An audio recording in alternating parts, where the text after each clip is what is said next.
jab, something like this, okay, that turns your body. So if you're just standing there and now there's an approach and you're like, whoa, whoa, wait a second, like this, or your hands come out like, hold on a second. That eye jab can be reached through a hand, it can be pushed through, you can wing it, but that's a far range. You're way out where you could step your toes on their leg, or you could use your heel on their leg. So we'll typically use the backhand as a parry and then the leg comes out. This energy pushing forward, if I was just to, like that, notice how I can knock myself away? Well, when you keep your elbow in and you use a palm, it can push you away and you use a foot. Right there, there's already the eye jab right there. Now we're gonna scooch over this way slightly. As I come up, I can catch the inside hand or push the arm away, and I'll apply my vertical.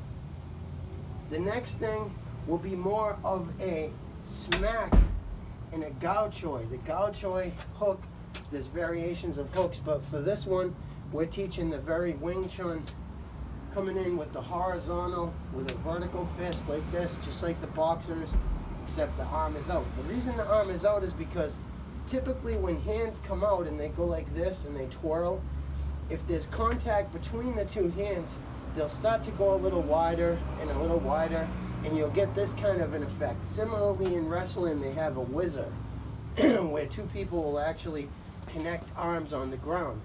Whizzer is the next step in, but this is technically almost no different than a whizzer. When you reach out and someone reaches out and your hands are in a tangle, there's a tendency to go wider and circular and protect the face like this. Okay, so that's why we train in those tools right there. As we scooch and use the vertical lead, now we'll come and use more of a boxing type punch.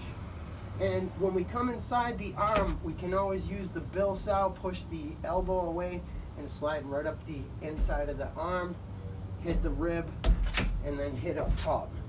The crashing, I'm using almost all QUAN SAO, except I use it as a jang. I push my elbow into the pole, and I'll bash with GAU CHOY with a Chang palm in tight, and I'll use my entire forearm. Not the back fist. It looks good when you bang, and you know, perhaps works, but for our purposes here with GAU CHOY, you want to use your entire forearm like this, and similarly with your chop, it's an in tight motion. Use this entire blade here like this and then pass it. Okay, that's when you begin to learn how to change stances. You can be a righty or a lefty hitting. So put all this together, you're looking at 1, 2, 3, 4, 5, 6, 7, 8, 9, 10, and then Bill Sao inside, change feet,